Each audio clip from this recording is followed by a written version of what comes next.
here. For those of you that don't know me, I live about halfway between Atlanta and Macon, which is fine. I mean, I've been there all my life, so I don't really know of any other place to call home. Matter of fact, it's where I started my business. It's where we raised our family. Our family's still there. All my kids are still in Butts County. Of course, we've got 7 grandkids now. So I've had an amazing life. I don't mind telling people that I've been blessed in every way that you can think of. From just being able to be in the right place at the right time, be able to serve the 10th District of Georgia in Congress for 1 full term.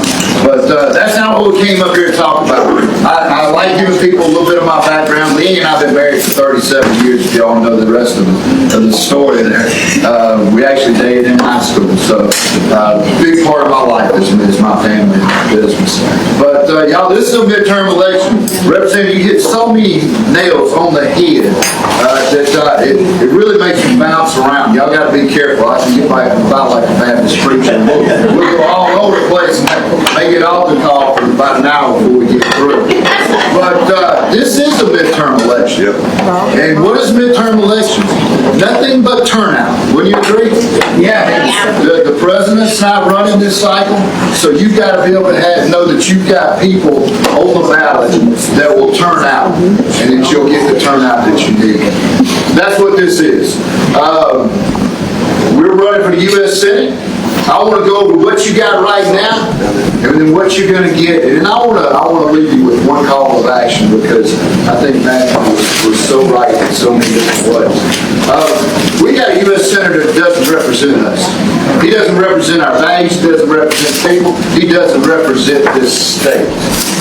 As a matter of fact, Jon Ossoff is about as far as from Georgia as you can get. He's California's 3rd U.S. Senator.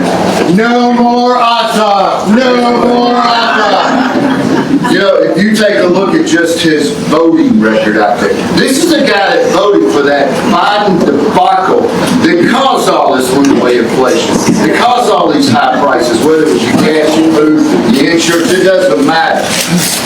And then when he had a chance to turn around and change course, which he should have, with that working families tax cut plan, what did he do? He doubled down. He wanted higher taxes on top of higher prices.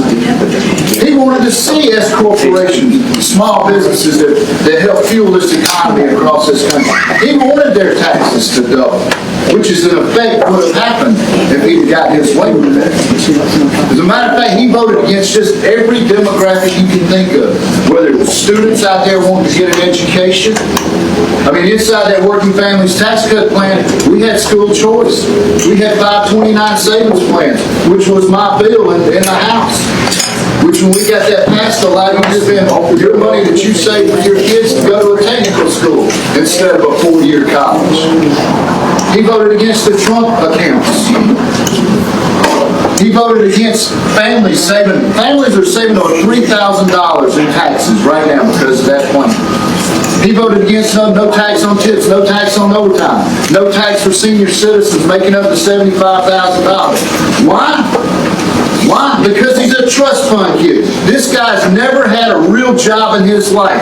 He doesn't know what it means to go out there and earn a living, to provide for your family, to have to fight to provide health care and insurance. He won't ever have to know that. That's fine. But it dang sure doesn't help us in the state of Georgia. As a matter of fact, I'm going to leave you with this before we move on to me. This guy has voted to make your life less safe, more expensive, and left this state worse off. He's a one-term U.S. Senator, and that's all he'll ever be. Because November, the people of the state of Georgia are going to reject him, and we're going to send him back to wherever he came from.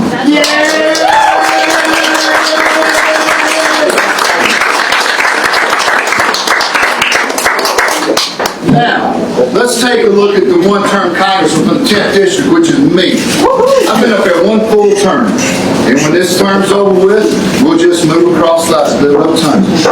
But in one term, y'all, I've had 2 pieces of legislation passed and signed into law by 2 different presidents and 2 different parties. And yeah, they were both bipartisan. Just good, solid pieces of legislation. I mean, that Trank Act is out there helping law enforcement keep these synthetic opioids off our streets and out of our communities.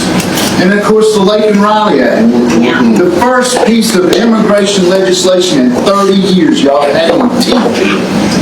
Jon Ossoff didn't help one bit to get that passed. As a matter of fact, yeah, he stalled it out. When Biden was the president, he could have pushed that bill and got it through. But no, he voted to stall that thing out so it wouldn't pass. Well, we got it passed. It is help. We still got it passed. The first thing that Trump passed, signed when he got back to the White House.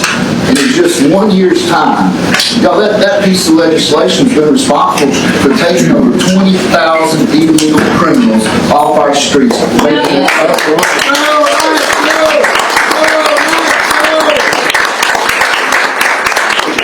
You know, we've been able to cramp so many different things in pieces of legislation that have helped everything from the Port of Brunswick, Port of Savannah, Augusta, even in Atlanta. I'll give you one quick example in Atlanta. Anybody ever heard of a company called Hermias?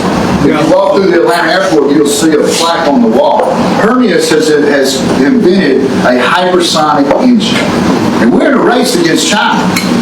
But they didn't have any guidance on how they could fly it, how fast, even how to get it certified. And that doesn't make sense, does it? But we got that fixed in about 6 months. And you know where they're at today? They're out at Edwards Air Force Base flying a hypersonic plane. That's the type of work that we've been doing.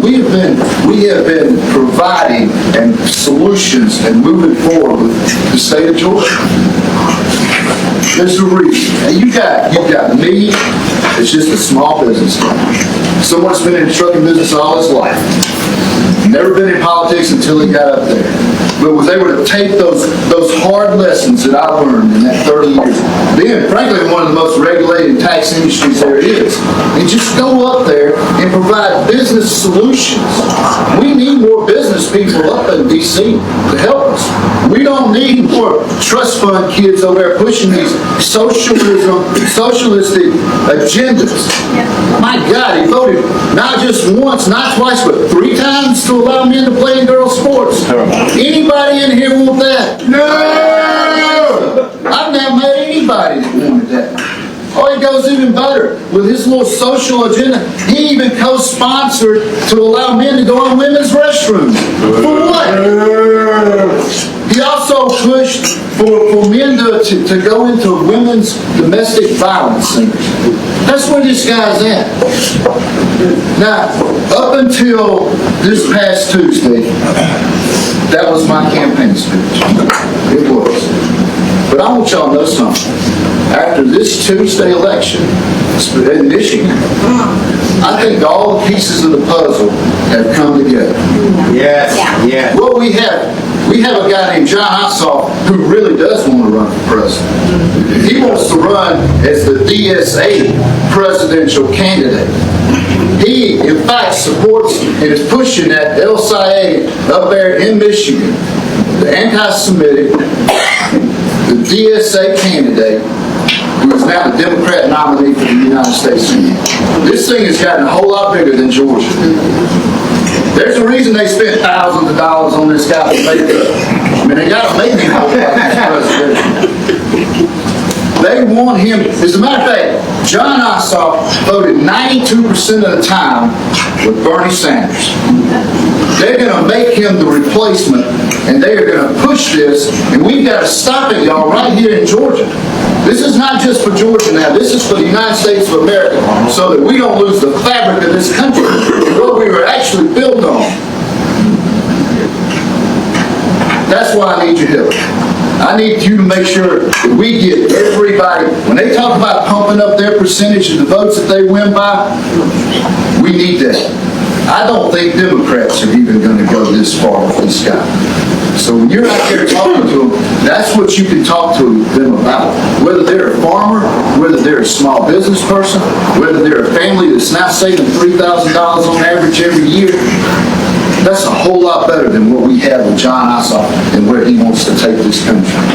But But I need your, hey, early vote's gonna start in a little over 60 days. That's when this election really starts. When voting starts, we need to make sure that we're out there pushing to make sure that people know how important that this race is. You do that, we'll win in November. Yo, all I'm gonna do come January, man, I'm just gonna throw that old chair on top of that old desk I got sitting up. We're just gonna slide it across the rotunda over there. Go over there and set up shop. We're gonna keep pushing the values for the state of Georgia and for the people of this Georgia that we actually represent. That's right. And when I get over there, I'll reach in my old pocket and I'm gonna pull out a pink slip. I'm gonna hand it to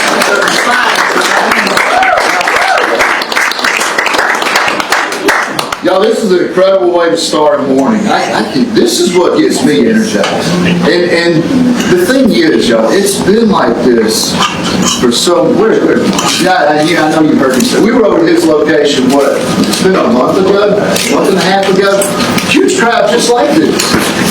And for Saturday morning, y'all could be doing a whole bunch of other things to come out and to attend something like this. It tells me one big thing. You know how important this is.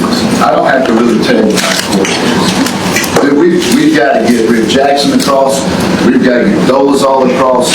We do that, and we get Cowan across. He's going to win his. We're going to change this state. We're going to make sure that we have the right people in place. But thank you all for being here. I appreciate it. We've got a number of things lined up today. We're getting 2 and 3 stops every day. I tell folks all the time, I feel like I'm just Ricky Bobby. I'm out there making we're going to stay in first place and we do. Listen, I look forward to serving you in the U.S. Senate. We're going to win this race. Yes, we are. Win this race. Yes, we are.